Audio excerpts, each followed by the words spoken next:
It's time for another sketchbook tour. This is my Fantastic Beasts sketchbook. I've been filling it with sketches of the creatures you find in the Hogwarts Legacy video game. It's a Harry Potter themed sketchbook. It took me a while to finish, like usual with any sketchbook, and I have recorded myself painting many of these sketches and made long-form videos explaining my process. The pages are falling apart and coming off. I wanted to have a record of this sketchbook before the pages get lost or something. First, I started the sketches as if it was an explorer's journal. I drew the animals in pencil, I added the names, and I included one painting in color. This one was done with gouache. Sometimes I included my character from the Hogwarts Legacy video game.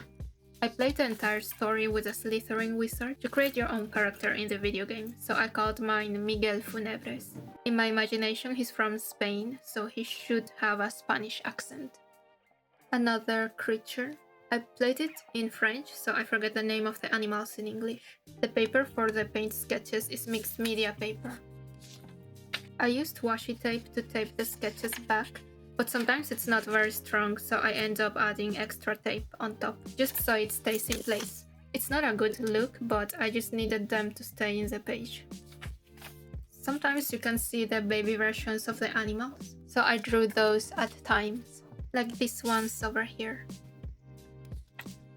Some of them have variations in the fur or feathers, and in the colors. I included them here. Here is another version of a baby magical creature with my wizard. I like this one a lot. I used gouache and ink. And this one is gouache and markers. In some I tried to match the color of the tape to the painted sketch, but I think I mostly didn't care. It looks good here though.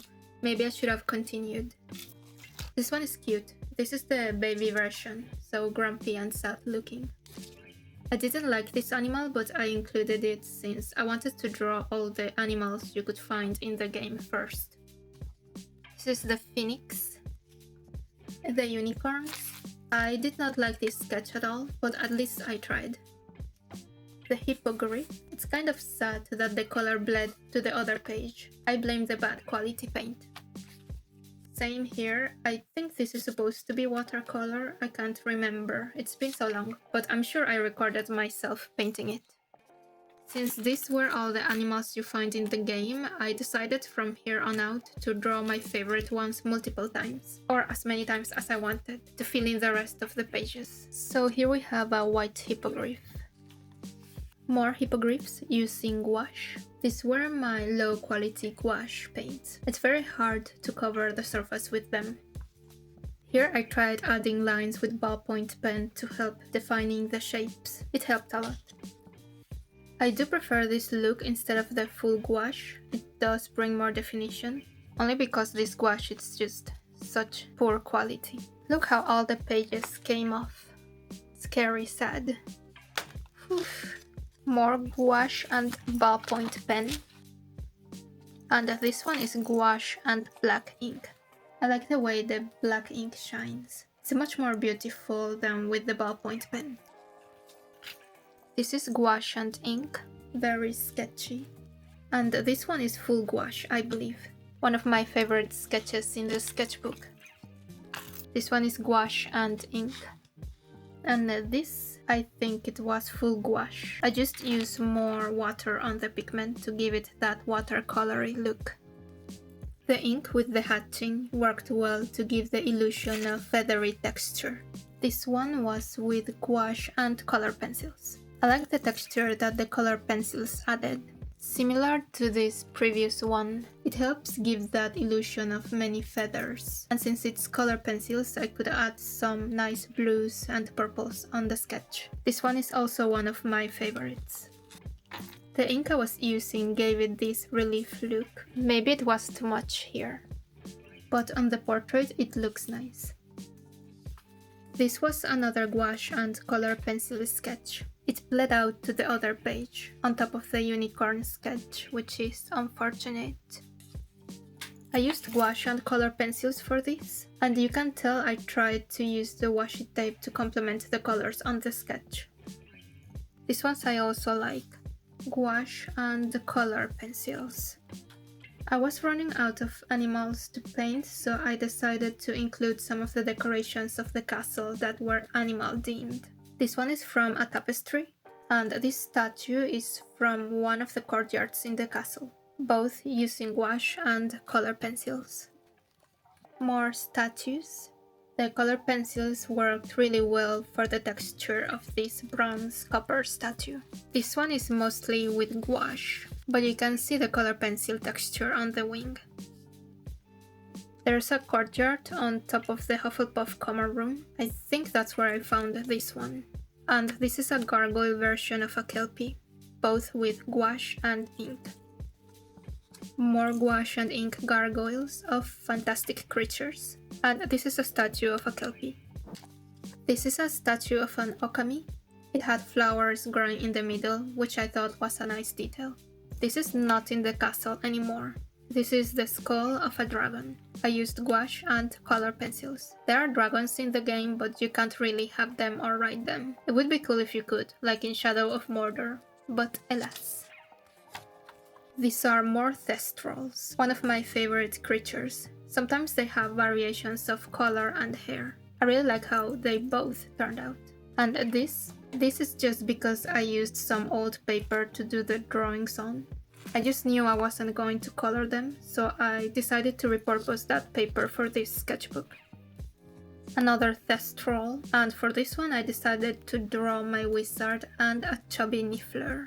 I thought it would be cute. This one is horrible. Sorry, poor hippogriff. I didn't do a good job here. More brown hippogriffs. Trying to include some full body looks as well. My character Miguel again. This bag is what you use to capture the creatures, like in the Fantastic Beasts movie. But you can release them in the terrariums in the Room of Requirement. This is a collectible statue in the game.